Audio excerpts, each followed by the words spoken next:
ঢাকার রাস্তায় হাঁটলে দেশটাকে অস্থির মনে হয় কেন?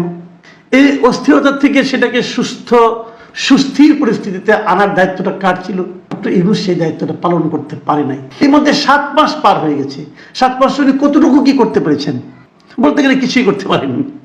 এই ইন্টারভিউর একটা বড় অংশ ধরে ডক্টর ইউনূসকে বল শেখ হাসিনার শাসন কত খারাপ ছিল, শেখ হাসিনা কত খারাপ ছিলেন, তার পরিবারের লোক কত খারাপ ছিল, সেগুলি বর্ণনা করার চেষ্টা করেছেন। এক জায়গায় উনি বলেছেন যে উনি এই যে আজকের যে সমস্যাগুলো, এই সমস্যাগুলি উনি বলতেছেন যেটা শেখ হাসিনার শাসনের ধারাবাহিকতা, এগুলো টোটালি শেখ হাসিনার পরিবার, শেখ হাসিনার অযোগ্যতা, এগুলিকে ডিফাইন করার চেষ্টা করেছে। তবে এগুলোর তো প্রয়োজন নেই। মানুষ কখন অন্যের দোষগুলি ধরার চেষ্টা করে? যখন নাকি সে নিজে ভালো কিছু করতে না পারে। নিজে যখন ভালো কিছু করতে না পারে, সেটাকে ঢাকার জন্য অন্যের দোষগুলো খুঁজে বেড়ায়।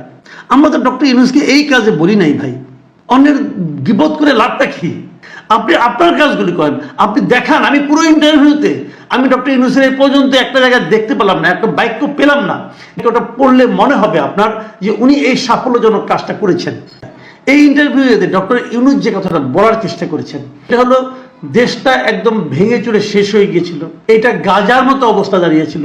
গাজায় যেমন ইসরায়েলি সৈন্যরা সমস্ত ভবন টবন সব ভেঙে গুড়িয়ে দিয়েছিল, এখানে হয়তো ভবনগুলি গুড়িয়ে দেওয়া হয়নি, কিন্তু হাসিনার শাসনামলে হাসিনার যে কুশাসন, সেটার কারণে আমাদের এখানে প্রত্যেকটা প্রতিষ্ঠান ভেঙে গিয়েছে।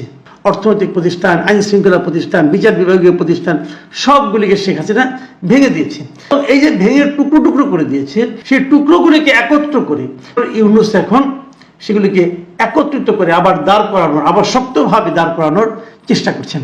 এই যে কথাটা আমি বললাম ওনার বক্তব্য থেকে, শুনতে কিন্তু খুব ভালো শোনায় যে আসলেই তো শেখ হাসিনা সব ধ্বংস করে দিয়েছিল।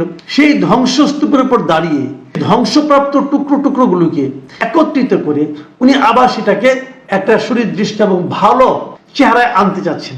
শুনতে ভালো শোনায়, বাস্তবিকতাই হচ্ছে। উনি কোন ক্ষেত্রটা, আপনারা বলুন, কোন ক্ষেত্রটা উনি জোড়া লাগাতে পেরেছেন? কোনটা? অথবা পারার চেষ্টা করেছেন, অথবা জোড়া লাগছে বলে আপনার কাছে মনে হচ্ছে, টাকা শুরু করেছে বলে মনে হচ্ছে, এটাই কোনটা? আইন শৃঙ্খলা পরিস্থিতি কোনো নিয়ন্ত্রণ নাই, বিচার বিভাগ আগের মতোই চলছে। আগেও সরকার যেভাবে চাইতো সেভাবে রায় আসতো, এখনো যেভাবে চায় সেভাবে রায় হয়, এখনো তাই চলছে প্রত্যেকটা ক্ষেত্রে। আগে বলে দেওয়া যায় কি হবে, সরকার যা চায় তাই হয়, সেরকম ভাবে হচ্ছে। প্রশাসন আগের মতোই চলছে, আইন শৃঙ্খলা পরিস্থিতি আগের মতোই চলছে। আগেও যেরকম ওই একজনের মানে একটা মামলা দেওয়া হতো, 200-300 আসামি হতো, এখন একজন 200-300 আসামি হচ্ছে। কারোর বিরুদ্ধে অর্থের অভিযোগ, তাকে দেওয়া হচ্ছে হত্যা মামলা, সেখানে হত্যা মামলা নিয়ে ঘুরতেছে। সেই ছিল না, সেও হত্যা মামলায় আছে, জানেও না সে তার নামে যেটা হত্যা মামলা আছে। এরকম অনেক ঘটনা কিন্তু এখন চলছে। উনি কি করতে পারছেন? যেমন উনি করেছেনটা কি দেখুন, অনেকগুলি পুলিশ কর্মকর্তাকে বিদায় করে দিয়েছেন, ভালো করেছেন। এরা শেখ হাসিনার বশংগত ছিল, 15 বছর ক্ষমতায় ছিল শেখ হাসিনা, তো থাকবে, এটাই খুব স্বাভাবিক। বাদ দিয়ে দিয়েছেন। পুলিশের মধ্যে একটা আতঙ্ক তৈরি হয়েছে, সেই আতঙ্ক কিন্তু তারা এখনো কাটিয়ে উঠতে পারে নাই। এবং উনি যে কাজটা নিয়ে সবচেয়ে বেশি আলোচনা হচ্ছে, সেটা হলো যে জিনিসটা উনি নিজেও বলেছেন, মানে এই যে রিপোর্টার, যে সাংবাদিক লিখেছেন, আইন শৃঙ্খলা নিয়ে প্রশ্ন করেছেন, ডক্টর ইউনূস দাবি করেছেন আইন শৃঙ্খলা পরিস্থিতি ভালো হচ্ছে। এটা আমি আপনি যেভাবে বুঝি, ওই রিপোর্টার কিন্তু সেভাবেই বুঝেছেন। রিপোর্টার নিজেই বলতেছে যে উনি এখনো ব্যাপকভাবে সম্মানিত, আসলে সম্মানিত। দেশের প্রত্যেকটা মানুষ ইউনূস সাহেবকে মোটামুটি সম্মানই করেন, কিন্তু মনে হচ্ছে কি তার শাসন ক্ষমতা এবং প্রতিশ্রুত সংস্কার, মানে যে সংস্কারের প্রতিশ্রুতি উনি দেশবাসীর কাছে দিয়েছেন, তার যে গতি, সেটা নিয়ে প্রশ্ন উঠেছে। মানে যেভাবে সংস্কারটা হওয়ার কথা ছিল সেভাবে ওনারা করতে পারেননি। এবং এই জিনিসটা কিন্তু ওই রিপোর্টার আবার বিএনপির নেতাদের ইন্টারভিউ নিয়েছেন, বিএনপির নেতারা কিন্তু একই কথা বলেছেন। যেমন এখানে জনসমর্থন থাকার প্রশ্নটা উঠছে কেন? তাহলে কি ইউনূস সরকার নিজস্ব কোনো রাজনৈতিক ম্যান্ডেট বাস্তবায়নের চেষ্টা করছে, অথবা সংস্কার বাস্তবায়নের চেষ্টা করছে? আমির হোসেন মাহমুদ চৌধুরী কিন্তু এটাও বলেছেন যে তারা যদি কোনো সংস্কার বাস্তবায়নের চেষ্টা করে, সেই জন্য জনসমর্থন তাদের প্রতি নেই। যদি না থাকে তাহলে ওনারা কিভাবে এটা করবেন?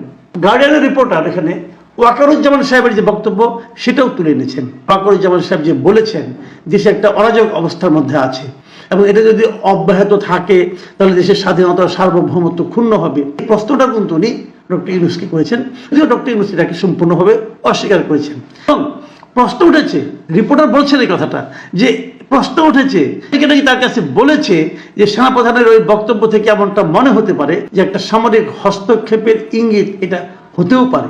তাহলে ফলাফলটা কি দাঁড়ালো? মানে দেখানোর মতো কিছু করেছেন, আমি পয়েন্টটা পেলাম না।